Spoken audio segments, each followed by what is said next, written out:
Oi, então, não muito mais recentemente, a série Stranger Things acabou.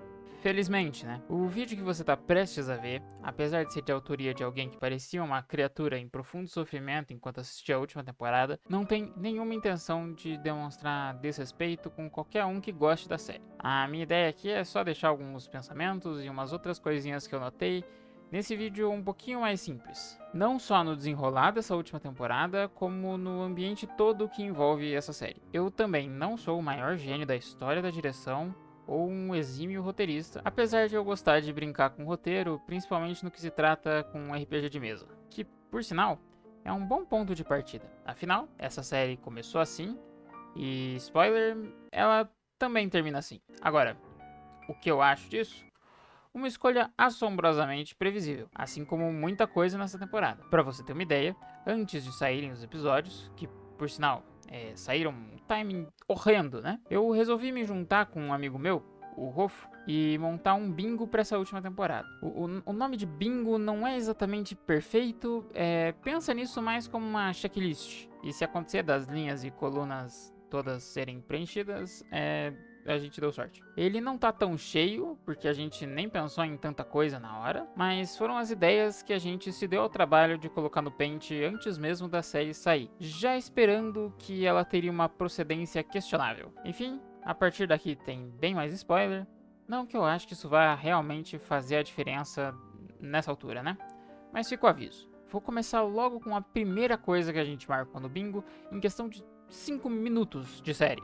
Caso você não esteja lembrado, ao fim da quarta temporada, a cidade é dividida por uma rachadura oriunda de nada menos do que o submundo. E assim que inicia-se a quinta temporada, passou-se um tempo, que é a única forma que eles têm de justificar o fato de que os atores possuem 10 anos a mais do que quando eles tinham quando começou a série. E nesse tempo em questão, essas rachaduras na realidade, que vieram do submundo, foram tapadas com placas de metal com a grossura de uma folha A4, e além disso, são tratadas por parte da população como ótimos locais para escorregar de trenó. É no mínimo interessante como, apesar das diversas evidências pouco acobertadas pelos protagonistas dessa trama, e mesmo com a cidade sob regimes militares de quarentena, existe tão pouca desconfiança dos cidadãos quanto a segurança dessa cidade. Com a quantidade de soldados na região, era para esse povo estar no mínimo acreditando que todo mundo ia morrer em cerca de 45 dias devido a qualquer tipo de radiação. Falando em radiação, se lembra daquela amiga da Nancy que morre nos primeiros episódios da série? Pois é,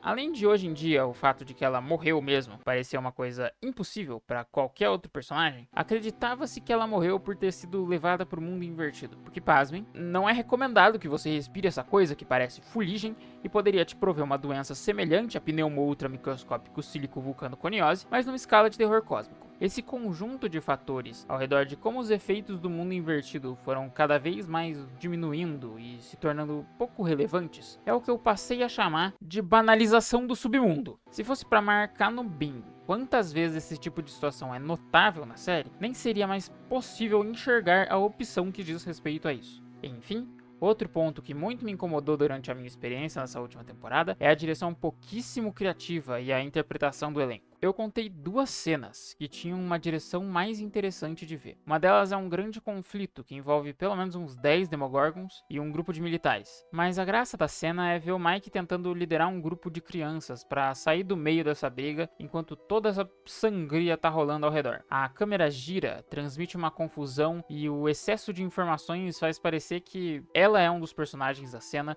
parecendo uma coisa de primeira pessoa, como se você estivesse na cena. A outra que eu achei mais criativa é uma cena no hospital, enquanto um dos núcleos está fugindo de 3 Demodogs. Ela também tem mais essa questão de proximidade, mas eu acho essa um pouco mais fraca porque ela se parece um pouco mais com o padrão dessa quinta parte. Cortes. Essa temporada possui cortes exagerados e estranhos, sempre com um personagem de primeiro plano, um fundo extremamente borrado e não costuma durar mais do que 5 segundos no mesmo lugar. Faz parecer que no contrato de cada ator não figurante existe uma cláusula relacionada a essa direção fraquíssima apresentada aqui. E isso, somado à interpretação honestamente fraca da maior parte do elenco, só torna tudo pior. O Finn Wolfhard, depois de crescer, parece não ter mais nenhuma expressão facial, e o Caleb McLaughlin parece sofrer de um problema parecido, além de que o Lucas em si se tornou um personagem que faz pouquíssimo, principalmente nessa última parte. A Millie Bobby Brown entupiu a cara dela de botox e parece manter uma expressão de nojo a todo momento, então todas as outras podem ser facilmente confundidas com uma expressão padrão de nojo, que é a cara que ela tem hoje. O Joe Keery parece ser um cara que você sabe que ele tem expressão facial, principalmente por conta das outras temporadas, mas os infinitos cortes dessa série tornam impossível que ele faça alguma careta depois de falar, pois quando a fala dele termina, ele certamente vai ser sobreposto por outro plano idêntico, do jeitinho que eu descrevi antes, para dar seguimento aos diálogos fracos que a série entrega. E, surpreendentemente, até a Winona Ryder parece ter esse problema. Na verdade, para não igualar ela com os outros, que seria até meio cruel com ela, eu vou dizer que ela tem duas caras. Confusa com a sobrancelha para cima e confusa com a sobrancelha franzida. E só. Sobre o Noah Schnapp, eu vou me abster de comentários porque eu não quero tocar num assunto tão sensível quanto a situação palestina. Fato é que é muito difícil criar qualquer simpatia pelo personagem interpretado por ele, dado o posicionamento do ator. Pessoalmente, eu tenho essa dificuldade de desencilhar o autor e o personagem. Eu apenas permitirei que o clipe do Selbit falando do Will na quarta temporada fale por mim. Porque, de fato, é o que ocorre. É gay, né? Vamos fazer que ele é muito triste e gay. Esse é o personagem dele agora. Ele é gay e triste. Ainda acho que a Natalia Dyer e a Sadie Sink conseguem se salvar um pouco no meio dessa confusão. Apesar de eu não gostar de diversas escolhas relacionadas principalmente a Max. Entrando no quesito personagens, por sinal, já que eu tô falando da Max, eu vou manter o foco nela aqui. No meio da temporada, quando a personagem retorna através da mente do Vecna, e é mostrado que ela tinha como voltar pro corpo dela, acho que foi feita uma escolha até meio básica de roteiro. O Henry aparece ao lado dela, dá um susto, presta atenção, e ela se vê obrigada a voltar para onde estava antes, escondida, mesmo que ela saiba como voltar. Na hora mesmo, vendo o episódio, eu pausei e questionei se não seria uma ideia um pouquinho mais complexa se ela não retornasse justamente por conta do estado do corpo dela. Afinal, ela devia estar toda quebrada do final da temporada anterior. Eventualmente a gente vai descobrir que isso foi retconado e ela só tá em coma, como se a cena final da temporada anterior não tivesse ocorrido e ela não estivesse com cada osso quebrado, cega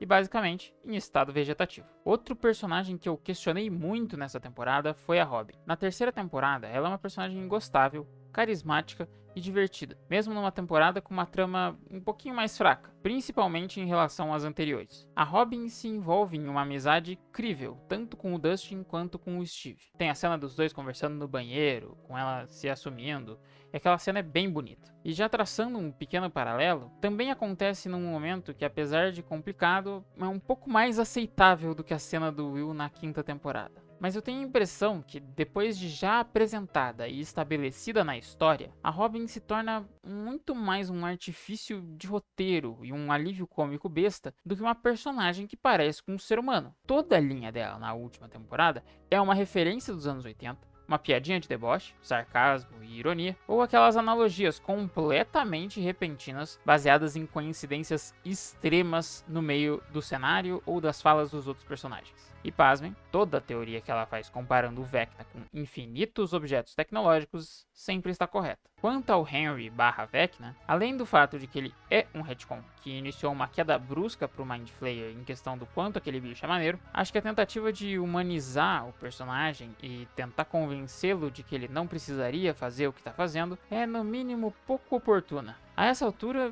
ninguém vai nem estar afim de perdoar esse cara. Bom, talvez tirando o Will. Até porque o Vecna desvive uns 40 soldados numa cena só, logo antes de optar por lançar a Joyce uns 3 metros pro lado, ao invés de fazer o mesmo que fez com tantos outros. Bom, nada de tão novo, né? Na quarta temporada já tinha uma cena esquisita do Vecna onde ele carregava um corpo.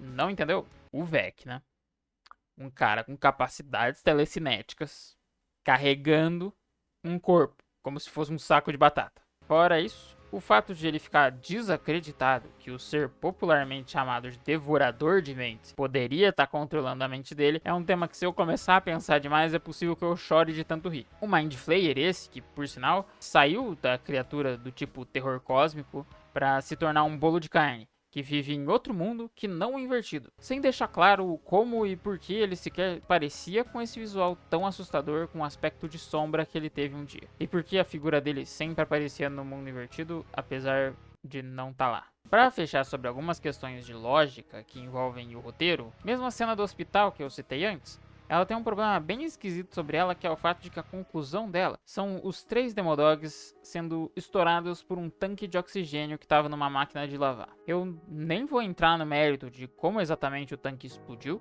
só para não complicar mais, mas eu vou entrar no mérito de que a responsável por colocar o tanque lá foi a mãe do Mike e da Nancy, que além de estar ferida ao ponto de você esperar que ela vá desmontar que nem um boneco de Lego, conseguiu, de alguma maneira, chegar mais rápido que o elevador onde o Lucas estava, enquanto andando, novamente, letalmente ferida, e além de ter colocado o tanque lá e ninguém ter ouvido um pio, teve força para aguentar levar isso por pelo menos alguns lances de escada. Um tanque de oxigênio que estava facilmente disponível no meio dos quartos do hospital. Enfim, essa temporada é bem ruim, eu não recomendaria. Acho que Stranger Things cresceu muito mais do que os diretores esperavam, e no fim eles decidiram que, ao invés de amarrar a trama no tom de mistério, eles preferiram manter os atores que se valorizaram o máximo de tempo possível na sua tela e criar o roteiro mais básico possível para que todo mundo pudesse scrollar o Instagram enquanto assiste a série. Apesar do vídeo ser quase uma carta de ódio, que se parece com esse outro vídeo inclusive, eu espero que você tenha gostado. Considere se inscrever e me apoiar com um like e compartilhando o vídeo. E eu te vejo numa próxima.